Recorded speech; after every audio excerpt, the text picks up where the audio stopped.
토지거래 허가제 해제 관련된 부분 때문에 계속해서 지금 2주 연속해서 다양한 이야기들이 지금 나오고 있습니다. 자, 그래서 오늘은 토지거래 허가제 해제 이후에 진행되고 있는 서울시장의 분위기, 그리고 이것과 관련된 뭐 과거 사례 뭐 이런 걸 또 통해서 여러분들 되게 궁금한 부분이 많으실 거라고 생각이 들어요. 서울이 이제 앞으로 계속 오를 것이냐 말 것이냐 등등.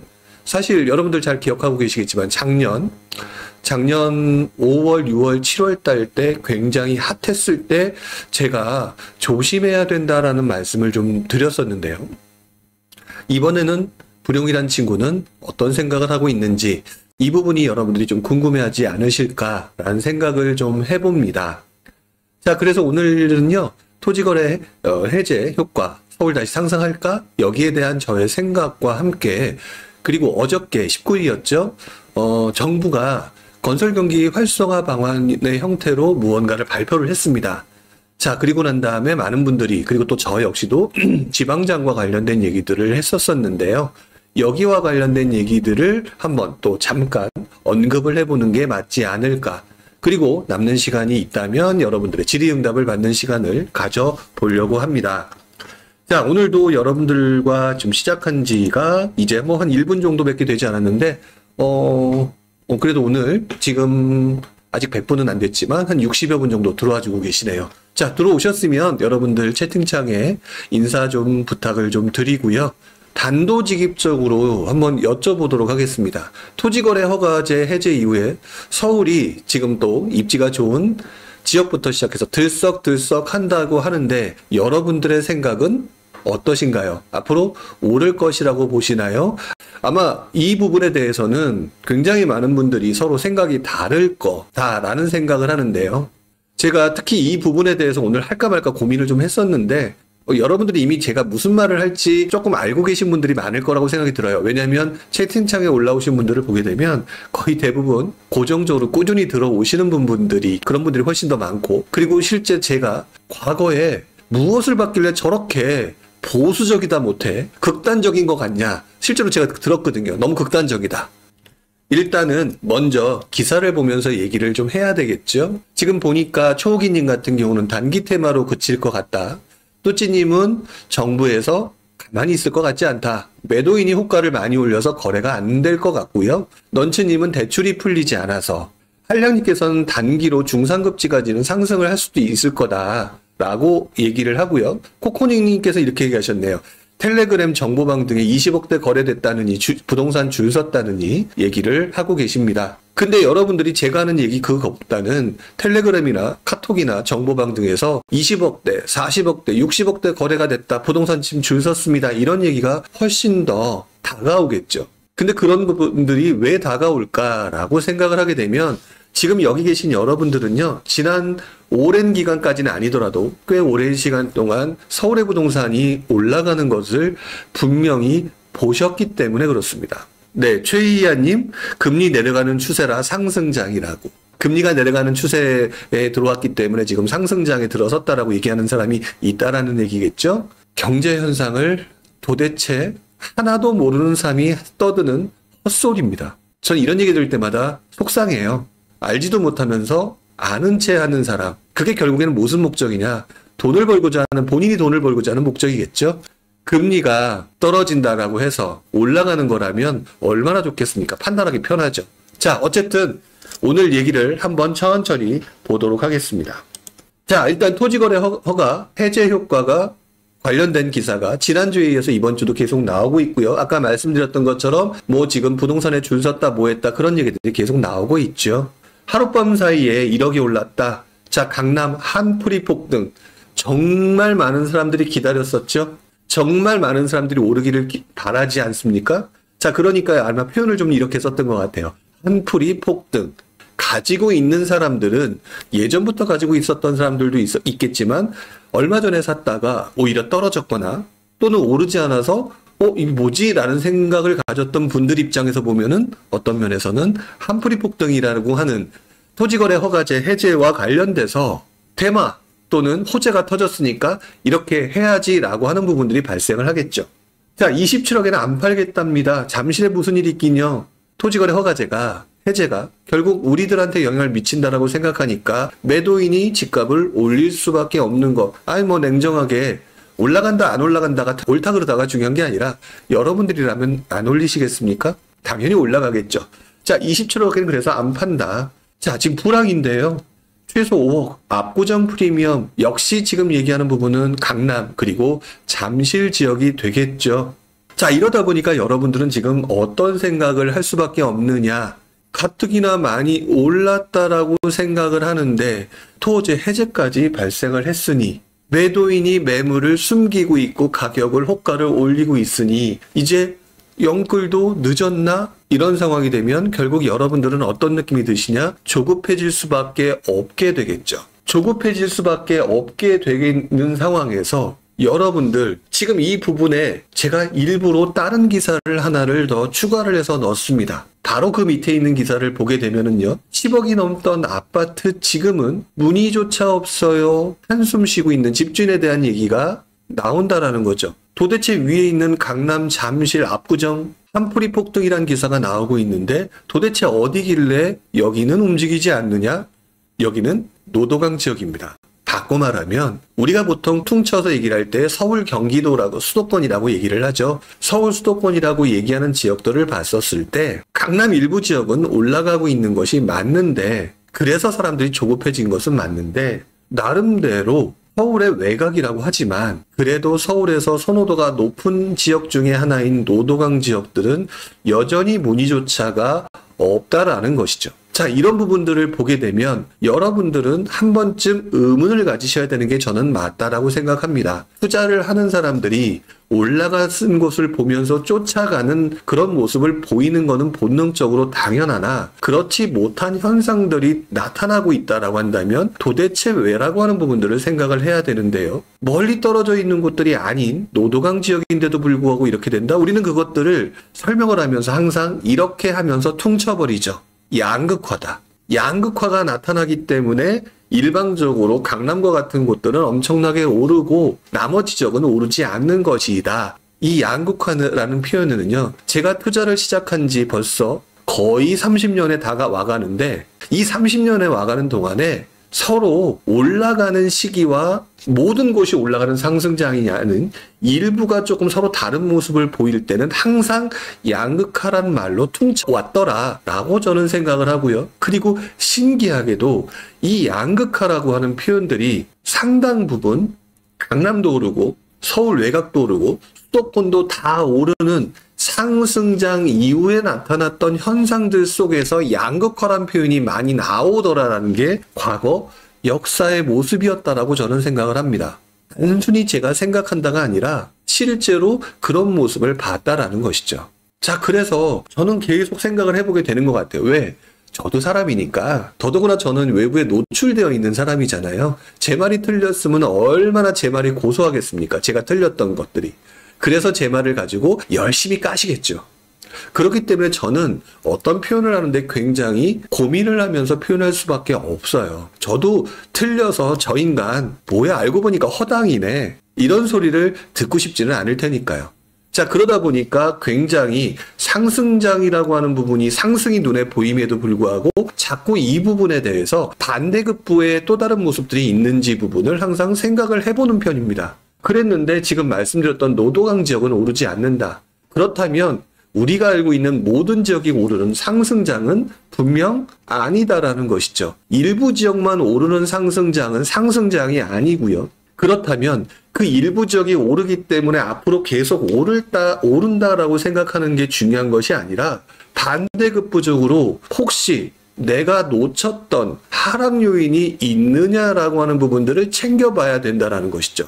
이게 투자자 입장에서는 매우 중요한 요인 중에 하나인데, 즉 무슨 말이냐, 대부분의 투자자들은 투자를 하러 어디가 오른다라면 쫓아가서 추격 매수를 하죠. 근데 그 추격 매수를 하는 사람들이 다치거나 무너지는 경우를 자세히 보게 되면은요, 그러다가 예상과 달라졌을 때 너무 많은 돈을 투입했다가 무너지는 경우가 만들어지거든요. 그러면 투자자로서는 무너지는 현상이 만들어지기 때문에 투자를 할 때 추격 매수가 중요한 게 아니라 혹시 떨어지는 시장이 반대되는 상황이 만들어졌을 때도 내가 안전한 투자가 무엇일까라고 하는 쪽으로 생각을 해야 되는데, 지금 여러분들 주변에 있는 사람들과 상당히 많은 사람들이 무슨 투자를 하고 있는지를 잘 보십시오. 설사 반대되는 상황이 만들어졌을 때도 무너지지 않고 안전할까라고 하는 부분을 보지 않고 그냥 어디가 오른데 가자, 이쪽으로만 포커스를 맞추고 있다는 것이죠. 투자를 그래도 좀 오래 했다는 사람 입장에서 볼 때 말도 되지 않은 행동들을 하고 있는 것들이 지금 현재의 모습이라는 것입니다. 이 부분에 대해서 맨 마지막 기사에 또 하나를 얹어놨는데요. 잠실이 30억이면 여긴 더 오르겠네라고 매수자가 몰려드는 반포라는 기사가 나옵니다. 그렇다면 제가 또 이 기사를 왜 넣느냐? 이 기사를 가지고 그분들이 하는 논리들 또는 일반인들이 생각하는 논리를 가지고 한번 얘기를 해보려고 해요. 자, 기본적으로 잠실보다는 반포를 더 선호를 할 수밖에 없죠. 그렇기 때문에 기본적으로 가격 자체는 반포가 잠실보다 높을 수밖에 없습니다. 그렇죠? 그런데 토제 해제로 인해서 가장 큰 영향을 받은 곳이 잠삼대청, 그중에서도 잠실과 관련된 부분이니까 잠실이 오르게 되겠죠? 자, 그래서 잠실이 30억이 됐다. 자, 그러면 반포와 잠실이 예를 들어서 한 10억 차이 났다고 한번 쳐봅시다. 이해하기 쉽게 40억이었는데 예전에는 20 한 5, 6억, 27, 8억이었는데 갑자기 30억이 됐다. 그러면 갭을 메운 거죠? 우리가 그동안 봐왔던 상승장의 모습에 있어서는요, 갭을 메우면은요, 다시 어때요? 더 좋은 곳이 이렇게 반대적으로 입지가 떨어지는 곳이 올랐으니 더 좋은 곳은 오르겠네라고 하는 생각을 했고, 그리고 그것들이 만들어지면서 맞춰졌던 게 상승장의 모습이죠. 자, 그래서 지금 30억이 잠실이니까 반포는 더 오르겠네라고 해서 반포로 몰려든다는 기사가 나옵니다. 자, 그럼 반포가 오른다라고 쳐보겠습니다. 아직 올랐는지 안 올랐는지는 잘 모르겠으나 올랐다고 한번 쳐볼게요. 그래서 40억짜리가 45억이 됐다라고 해보겠습니다. 자, 그러면 예전보다 더 벌어졌죠? 예를 들어 잠실이 27억이었다. 근데 잠실이 5억 올랐다. 3억 올랐더니 얘는 더 5억이 올랐네. 그러면 또 어떤 현상들이 만들어지느냐? 이게 보통 갭 메우기라고 해서 다시 오르는 모습이 만들어지죠. 그리고 이런 것들이 반복되는 구간을 우리는 시장 사이클에서 상승기라고 얘기를 합니다. 근데 문제는요, 이것들을 지금도 계속해서 외치고 계신 분들이 많다는 얘기예요. 근데 여기에 굉장히 크나큰 함정이 있습니다. 사는 사람들은요, 비용이 예전보다 더 많이 늘어난다는 사실이죠. 그래서 상승장의 흐름을 자세히 보게 되면은요, 사람들이 들어가는 비용의 증가에 따라서 가격이 급등하다가 기울기가 완화되면서 나중에는 살 수 있는 사람들이 사라지면서 아래로 떨어지는 모습들이 나타나는 경우가 보통 일반적인 모습이라는 거예요. 그래서 우리는 보통 상승기 다음에는 혜택이라는 과정이 만들어진다라고 제가 여러 번 말씀을 드렸는데요. 그 이유는 정확하게 표현하면은 비용이 늘어감으로 인해서 구입 부담 때문에 수요가 줄어든다는 얘기죠. and 비용과 수요 감소라고 하는 부분이 상승을 막아버린다라는 얘기를 하고자 하는 부분입니다. 지금 오늘 한 챕터만 가지고 되게 오래 설명을 하는데요. 결국엔 뭐냐? 제가 우려하는 거는 상승의 쳇바퀴가 제대로 돌 수 있느냐. 부동산 시장에서 시장의 사이클 얘기한 사람들 책으로 제일 처음 얘기한 거는 거의 제가 처음이었었죠. 그리고 난 다음에 그 책이 나온 지도 이제 10여 년이 지나가고 10여 년이 다 되고 이러기 때문에 상승의 쳇바퀴는 또다시 사이클이라고 하는 게 만들어지면서 나중에는 하락이라고 하는 사이클을 접어들죠. 근데 도대체 하락이라고 하는 상황이 만들어질 수 있을 만큼 비용도 여러분들 투입 비용도 늘어가고 수요도 들어가는 상황에서 왜 여전히 사이클론자라는 분들조차도 가능성이 떨어지고 있다라는, 하락의 가능성이 있다라는 얘기를 왜 안 하고 맨날 상승한다라고 펌프질만 하느냐라는 얘기죠. 시장론자라면 이 부분을 좀 지켜보셔야 되는데 한번 보도록 하겠습니다. 가장 큰 문제는 경기 침체가 심해지고 있다는 사실이죠. 아무리 부동산이 오르고 싶고 부동산을 살려는 사람들이 여전히 지금 강남에 부동산에 줄을 섰다 하더라도 이것들이 계속 이어지려면 경기가 호황이어야 되겠죠. 그래야 비용이 늘어나더라도 그 비용을 감당할 수 있는 것이겠죠. 자, 그런데 지금 부동산과 관련된 얘기가 아니라요. 다른 부분들을 보고 있습니다. 첫 번째는 부동산 얘기죠. 서울 아파트 매물이 역대 최대다. 자, 강남 같은 경우 지금 우리가 쳐다보면서 오르는 걸 보고 있지만 걔네들을 제외한 나머지는 매물이 최대래요. 팔려는 사람들이 많다는 얘기죠. 물론 강남 갈기 위해 팔려는 사람들도 있겠지만 여기에 경기 침체에 건설업 취업자는 급감한다라고 하고요. 결국 내가 버는 돈이 줄어든다. 그렇다면 부동산을 사서 돈을 벌 수 있는 비용이 늘어난다. 바꿔 말하면 엔드 수요의 감소란 얘기 부분이거든요. 여기에 경기 침체, 소비 위축, 서울 리테일 시장 둔화 국면 진입, 일반적으로 그냥 시장 불황이라는 것들을 여러 가지 얘기를 하는 거예요. 그리고 밑에 보게 되면 경기 침체의 늪, 생계형 보험 해약 증가, 보험 계약 대출도 역대 최대. 자, 여러분들 제가 책에서 제가 어디서 근무했다 이런 얘기들을 아마 많이 보셨을 거예요. 보험사가 제가 출신이잖아요. 그거 아세요? 보험 계약 대출이라고 하는 거는 내가 낸 보험을 다시 빼서 쓰는 거죠. 대출 규제에도 크게 영향을 받지 않고 하기 때문에 경기가 침체됐을 때 가장 많이 늘어나는 것 중에 하나가 보험 계약 대출입니다. 이 말은 결국 경기가 좋지 않다라는 거죠.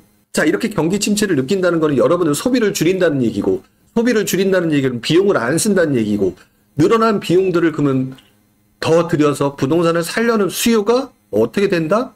줄어들 가능성이 높다. 줄어든다가 아니라 가능성이 높다라는 얘기는 부동산의 상승 동력이 계속해서 진행될 가능성이 높다? 아니다?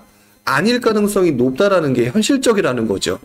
부동산만 보면 내가 원하는 것만 보면 그렇게 될 수 있겠지만 중요한 거는 내가 원하는 대로 세상이 돌아가지 않죠? 신은 따로 있고 세상이 돌아가는 건 따로 있고 대다수의 사람들에 의해서 시장이 돌아가기 때문에 이런 부분이에요. 갭 벌리기와 갭 메우기가 반복적으로 일어나는 시장은 비용이 늘어나도 나름대로 사람들의 여력이 있는데 그런 시장이 경기 침체라든지 기타 상황으로 그게 쉽지 않게 되면 갭 벌리기와 갭 메우기가 일어나기가 어렵고요. 그것들이 수요의 비용 증가와 수요 감소에 의해서 자연스럽게 상승장이 멈추는 현상들이 우리가 말하는 시장의 사이클입니다. 이 큰 흐름을 제대로 이해를 하고 난 다음에 판단하고 여러분들한테 얘기를 해야 되는 부분인데 안타깝게도 그 부분에 대한 얘기들을 별로 하지 않고 그냥 오른대요. 근데 오르는 이유가 아까 어느 분이 올렸었던 얘기들 있잖아요. 금리가 인하되는 추세라서. 그 다음에 또 뭐가 있어요? 가장 많은 얘기. 서울의 공급 물량이 감소되기 때문에. 근데요. 여러분들 선반영이라는 얘기 들어보셨나요? 금리 인하하고요. 공급 감소라고 하는 부분을 여러분들이 워낙 많은 사람들이 설명했고 알아들었잖아요. 그래서 그 부분이 선반영돼서 지금 시장이 양극화되는 현상들로 인해서 만들어진 것이 아닌가 이런 생각을 안 해보실까요? 지금 저는 공급 감소와 금리 인하라고 하는 부분에 대해서 이미 선반영되는 구조로 지금 시장이 세팅되어 있다라고 생각을 합니다. 오히려 그렇다면 리스크 관리에 신경 써야 되는 이 시점에서 가즈아를 외친다? 지금 강남에 줄 섰다? 작년 한번 생각을 해보시죠. 작년 4월 달부터 7, 8월 달에 다들 강남 가즈아 할 때 저 거의 욕 엄청나게 먹었을 때죠? 근데 지금 와서 다시 또 가자. 그러면 그 1년과 2년에 해당되는 그 구간을 보게 되면 오르락 내리락 하고 있는 거잖아요. 이게 어떻게 상승장입니까? 막말로 제가 여러분들한테 자 상승장이니까 오늘 제가 강의를 할 거니까 제가 한 50만 원 받고 이렇게 하는 사람의 입장이었다면 좀 다른 생각을 할지는 모르겠는데 그런 부분이 아니라고 말씀을 드리잖아요. 부동산 강사가요. 강의도 하는 강사가 떨어진대요. 저는 여러분들한테 신뢰받고 오래가는 사람이 되고 싶을 뿐이지 여러분들이 괜히 많은 사람들에 의해서 흔들림을 받는 사람이 아니었으면 좋겠습니다. 자, 조 회장님이 이렇게 얘기를 하셨어요. 경기 침체는 체감하는데 소득 수준 자산도 양극화되는 것. 양극화라는 표현 지금 쓰고 계시잖아요. 다들 그렇게 얘기하니까 양극화라는 게 당연한 것처럼 받아들이는데요. 최상급지 부동산이 계속 올라갈까 봐 걱정돼요. 그런데 도대체 다들 이렇게 아리까리한 상황에서 불용이란 친구는 뭔 강심장으로 저렇게 강하게 얘기를 하고 있느냐? 예상치 않았는데 한번 보여드리겠습니다. 제가 예전부터 여러 번 얘기했던 거예요. 자, 여기 보게 되면 여기 도곡 렉슬이 있죠. 도곡 렉스를 보게 되면은요, 여기 보면 2006년 1월 달에 입주를 했습니다. 자, 여러분 질문 한번 해볼게요. 2006년 1월 달에 입주한 아파트라면 당시 시기가 엄청난 상승장이었을까요? 위축장이었을까요? 엄청난 상승장이었던 시기입니다. 엄청나게 올랐겠죠? 근데 유감스럽게도 여기 그래프를 보게 되면 2006년도의 모습을 보이고 있는데요. 2006년도에 보게 되면 2월달, 여기 2월달, 그 다음에 여기 좀 올라갔을 때가 6년 10월달, 15억. 자, 최고가가 15억이네요. 역대급 상승장이었죠. 그런데 여러분 그거 아시나요? 도곡 렉스리, 도곡주공 1단지, 2단지였던 시절에 2001년 아마 이때일 겁니다. 이때 제 기억으로 2억 6천에서 2억 한 8, 9천 했던 아파트였어요. 그 아파트가 2006년 10월 달에 15억이 됐으니 대충 해봐도 5배에서 6배 정도 올랐던 아파트였었죠. 그 다음에 유감스럽게도요, 이 이후를 보시면 6배, 3억이 안 되는 금액이었는데 거의 15억까지 뛰었습니다. 미친 상승장이었죠. 그런 이후에 사람들이 계속 오르는 3억짜리가 3억도 안 된 아파트가 15억이 됐는데 계속 오른다고 생각했을까요? 안 했을까요? 왜 이런 옛날 데이터도 나오고 있구만. 왜 사람들은 이것들을 안 보는 걸까요?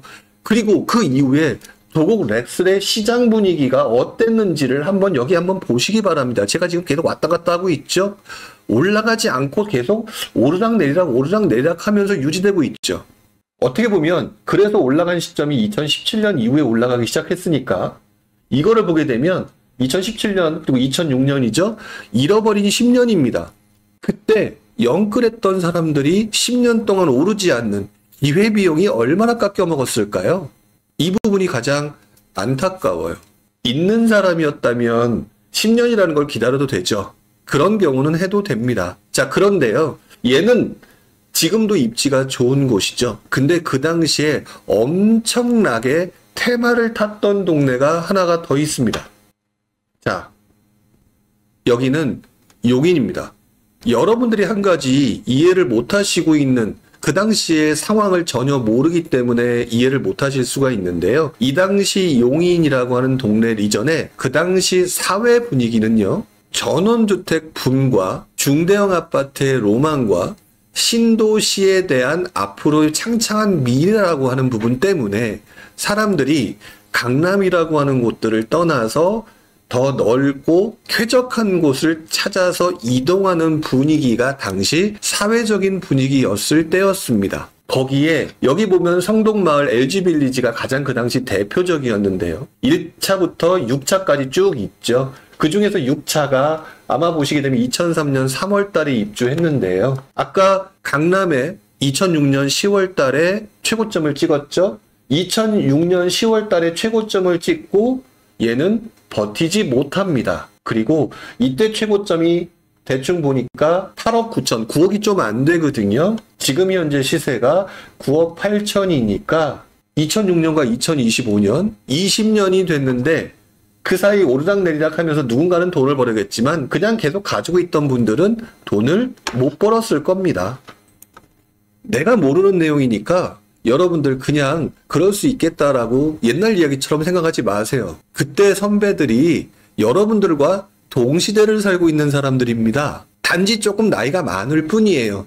그분들이 왜 이렇게 당했을까요? 가즈아와 오른다에 영향을 받아서 그랬다는 거죠. 근데 2006년 이후, 2007년 이후의 시장을 보게 되면은요, IMF 외환위기였던 1997년 이후에 약 10년 가까이 오르던 시장이었습니다. 10년 가까이 오르던 시장이었는데, 가즈아는 계속해서 오를 것 같았죠. 여러분들 지금 처음 겪으시는 분들이 태반이죠? 근데 저는 지금 그때와 지금이 너무 똑같은데요. 자, 옛날에 할라비발디, 파주 할라비발디 얘기하시는 분도 있네요. 그거는 정말 많은 분들한테 용인보다 더 최악이었던 대표적인 사례였는데 그 아파트 이야기를 좀 해주시네요. 이런 것들이 있기 때문에 저는 그렇다라는 거예요. 가장 크게 다른 거는요, 이거예요. 그때와 지금하고 똑같은 거와 다른 것. 왜? 그때도 그 이후에 용인과 강남이 주춤하거나 떨어졌던 가장 큰 이유는 이미 이전 가격보다 많이 올라서 여러분들의 비용이 엄청나게 많이 투입되는 상황이었다. 그러다 보니까 이 와중에 주춤주춤하는 상황이다 보니까 여러분들의 수요가 주춤주춤해지다가 그나마 사람들이 가장 선호하는 잠실은 떨어지지 않고 유지가 되고 있었지만 용인과 같이 테마를 몰고 들어갔던 동네들은 크게 떨어졌다가 당시 역사적인 사실과 진실이죠. 근데 지금 생각해 보게 되면 5억에서 7억짜리 아파트가 지금 서울 아파트가 10몇 억이 됐고 강남 같은 경우는 20억, 30억, 40억, 50억 이렇게 올라가 있는 상황에 비용이 엄청나게 들어가는 상황이잖아요. 수요가 받쳐주는 수요가 얼마나 될 것이냐? 이거는 조심해야 된다는 거죠. 그래서 떨어진다가 아니라 그래서 투자하는 사람들은 기회비용이라는 것들을 생각해야 된다. 지금 통장에 100억 있는 분들한테 제가 이런 얘기해도 아무 의미 없죠. 근데 이 방송을 보시는 분들 그리고 가자라고 해서 빨리 은퇴하고 싶은 분들 통장에 그런 돈이 없는 분들이 훨씬 더 많다란 말이죠. 그렇기 때문에 그런 분들을 대상으로 포커스를 맞춰서 얘기를 하는 겁니다.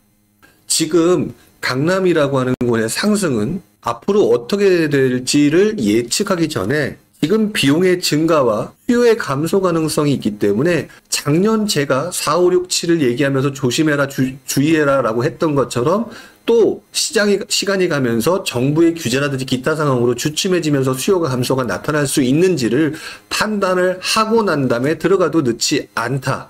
그 부분을 꼭 기억하셔야 됩니다. 똥주님이 맨 위에서 처음에 질문을 하셨는데 그냥 그거에 대한 답변을 하기 전에 이것부터 설명을 하고 답변을 드리는 게 맞을 것 같아요. 자, 어저께 건설경기 보완 대책이 발표가 됐습니다. 자, 여러분들 정부가 대책을 발표할 때 제목을 엄청나게 신중하게 쓰는 거 알고 계시나요? 만약에 지방시장을 살리겠다라고 얘기를 했었으면 보완 대책, 보완이란 표현을 썼을까요? 이 말은요, 건설 경기를 살리기 위해서 무언가 집중적으로 하겠다가 아니라 건설 경기가 별로 좋지 않으니 보완을 좀 하겠다라고 하는, 그러니 착각하지 마라고 하는 얘기입니다. 여러분들 이거 제가 오랜 기간 동안 정부 대책을 보다 보니까요, 보완 대책, 예를 들어서 정상화 대책, 활성화 대책, 이 나오는 시기가 달라요. 그리고 활성화 대책이 나온다라고 얘기를 했을 때 움직여야 되는 것이지, 보완 대책이라고 발표됐다는 얘기는 일단 조심해야 되는 시기, 아직 정부가 관심이 없구나. 하이아님이 정확히 표현해 주셨네요. 리터치만 할게. 이 정도 수준이라고 생각하시는 게 맞습니다. 자, 일단 보게 되면은요, 건설 경기, 부동산 시장, 부동산 정상화가 아니에요. 건설 경기예요. 이 말은 지금 지방장을 바라보는 여러분, 투자자들한테 뭐 하란 얘기예요? 들어가지 마. 이 얘기라는 거죠. 그렇기 때문에 이것을 보면서 실망하시는 분들도 되게 많으시겠지만 원래 이런 거예요. 황금송님, 너네 동치미 마시지 마라. 너네 줄 고구마 안 삶았다. 정확한 표현이겠네요. 자, 보게 되면은요, 우리는 그동안 설레발을 쳤었습니다. 뭐라고 설레발을 쳤느냐? 초토화된 지방 건설시장 국토부 파격대책 내놓을까? 기대 되게 많이 했죠. 그러면서 되게 많은 기대도 하고 특히 세금과 관련된 것들을 많이 기대를 했는데요. 내용을 한번 보겠습니다. 최상목 LH 지방 미분양 아파트 3,000호 직접 매입. 되게 많이 매입하는 것 같습니까? 적게 매입하는 것 같습니까? 여러분. 지난 2007년, 2008년 이후에 지방 활성화 대책 당시에 초창기에 지방 미분양 아파트는요, 8,000호 매입이었습니다. 근데 지금은 3,000호 직접 매입이라고 얘기하는데 과거 상황을 아는 분들은 아직 정부가 지방을 살릴 생각이 아직은 강하지 않구나라고 생각을 하게끔 만들더라고요. 자, 그러면서 부산, 대전, 안산 찍고 얘네들 철도 지하화 추진하겠대요. 자, 그러면 이 말은 뭐냐? 미국의 뉴딜 정책과 같은 겁니다. 건설사 지금 힘들지? 야, 그러니까 그렇다면 니네 지금 미분양 때문에 힘들고 돈도 못 버니까 지금 땅 파서 돈 벌 수 있게 건설사 일로 와. 부산, 대전, 안산 팔게, 안산 초지역 그 밑에 파가지고 지하 만들어줄게 라고 하게 되면 건설사 돈 벌잖아요. 일종의 뉴딜 정책이죠. 뉴딜 정책이라고 하면서 이걸 하겠다. 이 얘기는 누가 빠져 있어요? 우리가 바라는 투자자들이 들어가서 무언가 살 수 있는 것들은 다 빠져 있죠. 즉 이 말은 뭐냐? 니네들 돈 버는 행위 용납하지 않겠다라는 얘기예요. 자, 이런데 기대라는 게 맞다? 아니라는 거죠. 유감스럽게도. 사실 저는 이번에 약간의 여러분들한테 주는 혜택이 있을까라는 기대도 잠깐 해봤었습니다. 근데 그 기대에 대해서 조금 생각을 하고 옛날 자료를 찾아보고 막 그렇게 했었어요. 근데 그것보다 더 형편없이 낮은 수준의 대책이 발표가 되더라고요. 자, 그러면서 LH CR리츠로 지방 미분양을 매입하겠대. 자, 이 얘기는요, 공공과 민간이 있는데요. 공공이 알아서 할 테니까 민간은 조용히 해. 라는 얘기죠. 민간은 결국 여러분들이잖아요. 그래서 지금은 니네들한테 헛바람 들지 않게 일단 우리가 먼저 시도해 볼 테니 니네들은 좀 빠져 있어 라는 얘기란 얘기입니다. 한 가지 지나가는 소리로 이렇게 해서 LH가 지방 미분양 주택을 직접 매입하거나 또는 CR리츠라는 말이 있거든요. 이렇게 해서 직접 미분양을 매입하잖아요. 얘네들이 힘들게 나라 돈 들여서 매입을 하잖아요. 이거 어떻게 하는지 알고 계십니까? 이렇게 해서 지금은 건설경기 보완대책이잖아요. 시간 지나서 건설경기 아닌 또는 부동산 시장 정상화 대책이 만들어지고요. 나중에 활성화 대책이 만들어지게 돼서 여러분들의 지금 지방은 아까 뭐 서울 얘기하면서 비용이 늘어나고 그쵸? 수요가 감소한다고 했는데 비용은 줄고 상대적으로 전세 가격이 올라가고 이래서 수요가 늘어나는 상황이 돼서 여러분들이 관심이 높으면 그때 이 아파트들을 매각하기 시작합니다. 지금 싸게 사놓고 정부도 손에 안 보는 거죠. 그렇게 해서 매입을 했다가 나중에 이것들을 실제 활성화되는 장이 만들어졌을 때 이것들을 매각을 하는 방식을 매번 패턴으로 계속 반복해와요. 그래서 이때쯤 되면 또 여러분들의 투자자들 사이에서 온비드 공매에 대해서 유행한다 뭐 이런 얘기들이 막 나오게 됩니다. 항상 침체장 이후에 활성화 대책이 나오고 난 다음에 그래서 실제로 서울 같은 경우는요. 2009년 이후에 각종 CR리츠라든지 기타 LH의 미분양 매입과 관련된 부분이 그 이후에 2017년부터 19년 사이에 온비드 공매 같은 경우를 통해서 다시 매각을 하게 되죠. 이런 방식으로 반복되게 됩니다. 자, 그렇다면 지금은 어떻게 된다? 그것의 바로 첫 번째 단계인 매입을 하겠다. 근데 돈이 없나 봐요. 3,500개 매입을 못하네요. 뭐 그거는 지켜봐야 되겠죠? CR리츠 3,800호 매입 협의 중 빠른 출시 노력, 그 다음에 뭐 결국 준공 전 미분양 여전히 안 풀어주고 있죠. 여전히 준공 미분양을 하면서 금리 지원하겠다. 요 정도가 실제로 정부가 해놓은 거고요. 그리고 국토부 장관이 이렇게 얘기를 했네요. DSR 규제 완화, 지방 미분양 해소 효과의 의문일까요? 아니면 니네 들어오면 아직은 안 되란 얘기일까요? 안 되란 얘기가 맞는 거겠죠? 이것을 다시 서울로 놓고 보게 되면 대한민국이라는 곳을 운영하는 정부 입장에서는 뭘 해도 잘 나가는 서울과 뭘 해도 안 나가는 지방 중에서 뭘 해도 안 나가는 지방을 살려둬도 시원찮은데 여러분들이 들어올까봐 DSR 규제를 완화를 안 한대요. 그러면 서울에 대한 규제 지속도는 계속될까요? 아니면 완화로 바뀔까요? 규제가 지속될 가능성이 높지 않을까요? 규제가 지속될 가능성이 높다면 지금 현재 지속된다는 얘기는 취득세도 안 풀어줬고요. 가격은 오르락내리락 하지만 여전히 사기가 어렵죠. 자, 비용 증가, 수요 감소 가능성이 높아진다라는 게 정부 스탠스로도 보여지지 않나요? 유감스럽게도 지방장이 이번 대책은요. 여러분들한테 실망만 안겨준 대책입니다. 근데 정부의 그동안의 패턴을 보면은요. 그렇게 해서 여러분들을 실망시키고 나서 점점 투자에 대한 생각을 버리고 딴 거나 해야겠다. 이 바닥은 나랑 안 맞아 라고 떨어져 나갈 때까지 여러분들을 지치게 만들게 하는 버티기 전략을 펼치는 경우가 상당히 많습니다. 근데 왜 토지거래 허가제는 풀었을까요? 라고 얘기를 좀 하셨네요. 뭐 다른 의미는 아니고요. 허제를 정부가 풀었습니까? 서울시가 풀었습니까? 정부가 아닙니다. 서울시죠. 정부의 입장보다는 좀 더 정치적인 입장이 들어가는 거고, 풀면서도 솔직히 그 내용을 자세히 보게 되면 어디는 풀고 어디는 안 풀었죠. 솔직히 그렇게 되면 토지거래 허가구역, 신통 이런 거 풀어야 되는 거 아닌가요? 제가 예전에 말씀드린 적이 있습니다. 간보기를 해서 시장이 좋지 않아도 바로 직전에 풀기 전에 시장이 안 좋았잖아요. 안 좋으니까 그 중에서 영향도가 가장 클 것이라고 생각하는 재개발 한번 오르면 엄청나게 오르잖아요. 신통 못 푸는 거예요. 그 다음에 잠삼대청 쪽에서 잠실 우성아파트 이런 거 안 못 풀었어요. 즉 나름대로 머리 써가지고 올라가는 거를 방지하고 풀어보면서 일단 여러분들의 분위기를 보는 거죠. 근데 지금 잠삼대청 난리 났다 이런 얘기가 나오고 있죠. 그 다음에 과연 여러분들이 시장님이심이라면 또 풀까요?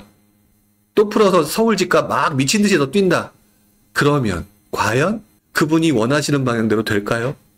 여러분들이 정부와 정치와 연결되는 부분을 부동산과 볼 때는요. 자꾸 그 결과물을 가지고 자꾸 내가 올라가기를 바라는 마음과 연계를 시키게 되면 시장을 제대로 못 봅니다. 올리기 위해서 토지거래 허가제를 해제했다. 이렇게 착각하시는 분들도 되게 많더라고요. 자, 그렇다라고 한다면 아까 맨 처음에 우리 송주님, 오랜 저희의 구독자분이시죠? 집주인이 집을 저가로 내놨다고 하시네요. 본인 포지션을 어떻게 잡아야 되는지 걱정이 됐다. 저의 지방장 강의를 열심히 듣고 있는 중인데 우선 전세로 한번 올린 후 지방장을 본다. 실거주를 수도권에서 찾는다. 마음이 급해서 저한테 혼날 질문을 했다. 라고 해주셨는데 요즘 저한테 질문하시는 분들은 일단 먼저 그 선수를 치세요. 혼날 걸 감안하고 질문을 드립니다. 그러니까 혼내지 마세요. 이렇게 하면서 하시는데 지금 어때요? 지방장 풀어주는 느낌이 아니죠? 지방장에 투자를 하기 위해서 기다리더라도 시간이 조금 더 걸릴 수밖에 없는 상황이겠죠?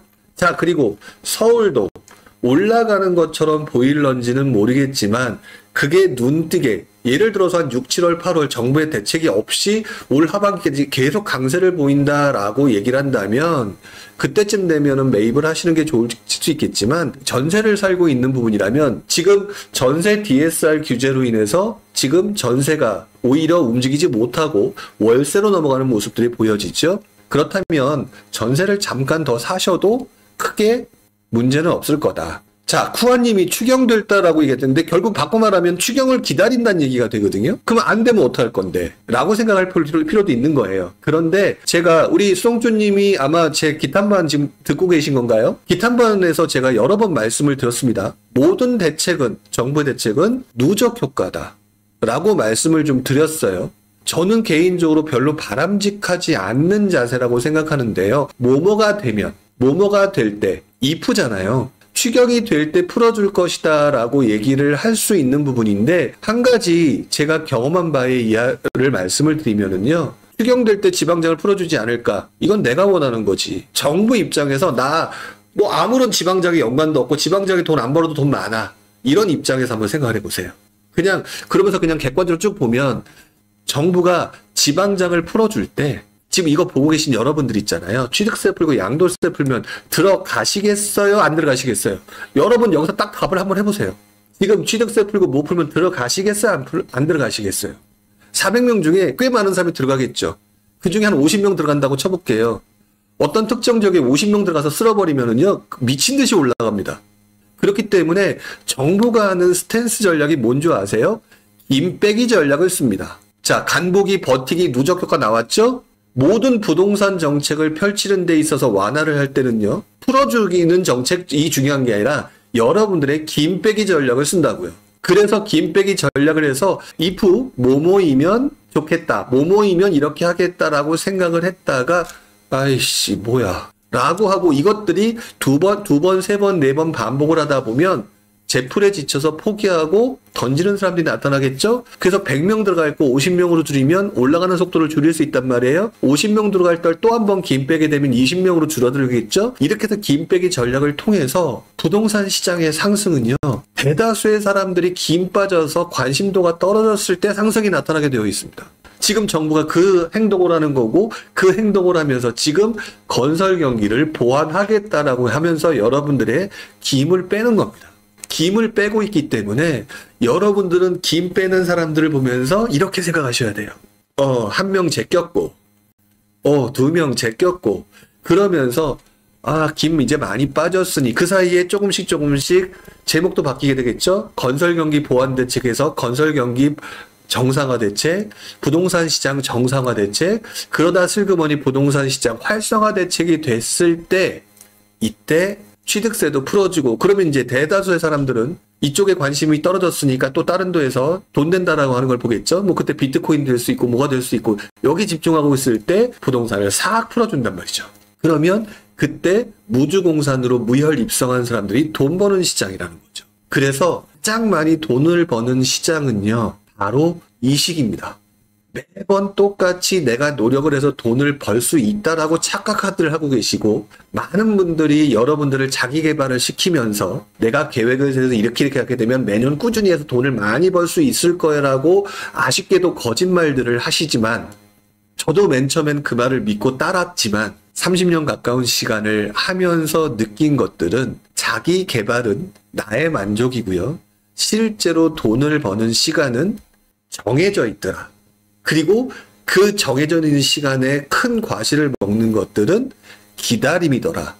근데 그것들을 갖다 지금 많은 분들이 칭얼칭얼 대시죠. 힘들으니까. 그러나 여러분들 이미 시장이 꺾인 지 4년 가까운 시절을 보내고 계십니다. 그러니까 걱정하지 않으셔도 되고요. 자, 마지막으로 지금 지니TV님께서 수도권에서 갈아타기에 대한 관점을 얘기를 해주셨거든요. 한 가지를 미리 말씀을 드려야 될 거예요. 갈아타기를 하면서 질문을, 제가 느끼는 감정을 그대로 얘기해 볼게요. 다들 갈아타기에 대한 관점이라고 되게 멋있는 말들을 하지만 사실 속마음은 그래서 언제 올라올가 거의 대부분이거든요. 그래서 이러쿵저러쿵 제가 설명을 하지만 그래 하다가 1년 후 돼서 이렇게 얘기들 하십니다. 근데 왜 이렇게 안 오를까요? 속마음이 오르는 물건을 사고 싶었다는 얘기거든요. 근데 유감스럽게도 지금 수도권에서 갈아타기, 서울과 수도권에 갈아타기를 하게 되면, 아까 강남의 도곡렉슬과 용인의 LG빌리지를 보셨었죠? 시장이 만약에 내 예상과 달리 이어지게 된다면, 수요의 감소로 이어지게 된다면 꽤 오랜 시간 이어진다라는 거예요. 그러면 사도 돈이 안 되는 시간이 길어질 수 있다는 얘기거든요. 그렇기 때문에 여러분, 대전제는요, 수도권에 대해서 갈아타기는요, 먼 미래에 대박을 위해서 내가 가용할 수 있는 적당한 가용 자금에서 상급지 이동을 하되, 단기적으로 돈을 안 벌어도 못 벌어도 괜찮아라고 얘기를 하고 가로쳐 놓고, 하지만 오르면 땡큐, 이런 사고방식을 가지면 앞으로 수도권, 서울과 수도권에서 계속해서 갈아타기 포인트가 나올 겁니다. 누군가는 영끌한 사람들이 주변에 있잖아요. 그런 사람들은 결국 중간에 무너지는 상황이 만들어지니까. 지금도 여러분들이 포기 못한 부분은 2013년부터 시작이었죠. 2013년부터 2021년까지의 급등장, 99년부터 2006년까지의 급등장. 근데 우리가 알고 있는 그 나머지 구간이 존재한다는 사실이에요. 근데 유감스럽게도 지금은 그 구간인 것 같아요. 그 구간에서 아무리 뭐라고 해봤자 내가 원하는 걸 달성할 수 없다라는 것들을 느끼고 나면 저처럼 이렇게 여유가 생길지 모르겠지만, 아직 그 단계가 아니라고 한다면, 여러분들 아까 호갱노노 보여드렸죠? 호갱노노가 아마 제일 빨라야 2006년일 겁니다. 2006년도부터 서울과 수도권은요, 2006년도부터 2013년도까지의 시장의 흐름을 잘 그래프를 보면서 당시 어떤 상황이었는지를 확인해 보실 필요가 있겠죠. 정리해 보도록 하겠습니다. 토지거래 허가제 해제 효과, 서울 다시 상승하나라는 질문에 많은 곳들이 지금 일주일, 2주일 만에 상승하는 모습들을 보이고 있습니다만, 지금 더 중요한 것은 그럼으로 인한 비용이 감소가 됐느냐? 아니다. 비용이 늘어나고 있다. 그리고 그것 때문에 수요가 늘어날 거냐, 줄어들 거냐, 이 부분들을 보고 판단해야 되는 거지, 지금 눈에 보이는 모습을 가지고 조급해야 할 이유는 하나도 없다라는 거와, 지방장 역시 지금 현재의 모습으로 보게 되면 정부는 여러분들의 김 빼기 작전에 접어들었다. 김을 빼는 과정이라는 걸 알면 견딜 수 있지만 그렇지 않으면 기다리기 쉽지 않을 거다. 그렇기 때문에 좀 더 정확한 시장의 모습과 정부의 모습을 잘 보면서 이해해 나가는 게 가장 좋은 것 같습니다.